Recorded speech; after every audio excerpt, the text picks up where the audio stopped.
பார்த்தீங்கன்னா தமிழ்நாட்டில் ஒரு திட்டம் அறிவிக்கிறாங்கன்னா ஒரு முறைக்கு 10 முறை அலசி ஆராய்ச்சி தான் அதை பண்ணுவாங்களே. அது தமிழ்நாடு கவர்மெண்ட்டில் அது இப்போன்னு இல்லை, அதிமுக ஆட்சியே அது நடைமுறைக்கு தான் இருக்குது. ஆனால் இன்றைக்கி எஸ்ஐஆர் திட்டத்தை எதிர்த்து நின்று போராடலாம்னு சொல்லிட்டு சொல்லும் போது யாருமே வரல.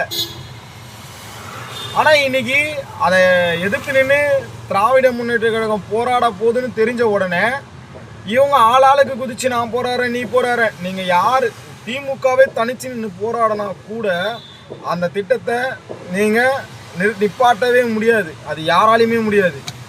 ஒன்றே ஒன்று, மொத்த தமிழ்நாட்டில் இருக்கிற ஒட்டுமொத்த கட்சியுமே சேர்ந்து போராட்டம் பண்ணால் மட்டும்தான் அதை நிப்பாட்ட முடியுமோ தவிர்த்து அதை உடனே நீங்களாம் நிப்பாட்ட முடியாது. நீங்கள் தனிச்சு நின்று நீங்கள் என்ன தேர்தல் ஆயிடு தனிச்சு நின்னா போட்டிட்டா ஜெயிச்சிடலான்ற மாதிரி.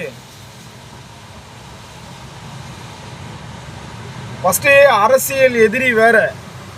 மக்களுக்காக ஏதாவது ஒரு திட்டம் வருதுன்னா அது சரியாக இருந்தால் நீங்கள் ஒத்துட்டு போங்க. தப்பாக இருக்குதுன்னு உங்களுக்கு தெரியுதா, வாங்க எல்லாரும் நின்று களத்தில் நின்று போராடுன்னு சொல்லிட்டு நீங்கள் போராடுறதுக்கு கூப்பிட்டீங்கன்னா ஒரு அர்த்தம் இருக்குது. எதுவுமே இல்லாமல் அவங்க உங்களை வாங்க எல்லாரும் உங்கள் கூட கூட்டணி வைக்கவோ இல்லை உங்கள் கூட தேர்தலை சந்திக்க போகிறன்றதுக்காக அவங்க கூப்பிடல. வாங்க இந்த திட்டத்தை எதிர்த்து நின்று போராடலாம்னு சொல்லிட்டு தான் கூப்பிடுறாங்க. உடனே நீங்கள் இப்போ அந்த அந்த அனைத்து கட்சி கூட்டத்துக்கு